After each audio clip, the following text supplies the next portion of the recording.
Hey everybody, this is a quick video in case you have an Asko brand washing machine and it's giving you an E22 error and you're wondering what's going on and how do I get rid of this error.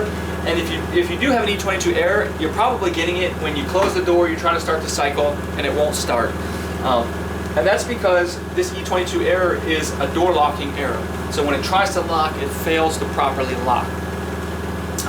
So the number one thing that you want to do to get rid of this error as just a homeowner trying to fix things is to just look at the locking and the latching mechanism and make sure, you'll see where it goes into the latch, make sure there's no debris or lint or anything like in there, or even if there was some grease, sometimes there can be a buildup of grease in there. Just make sure everything in there on the latch and inside the latch, that everything is clean and nothing is broken or chipped or cracked, and there's no grease and stuff on it. And if you do that and you give your door a nice firm close, make sure there's nothing, blocking the door from closing properly, like some clothes that are flopped out the door when you try to close, then you should be able to get rid of this error and get your washing machine working again. So anyways, hope this video helped you. Thanks a lot for watching. Have a great day.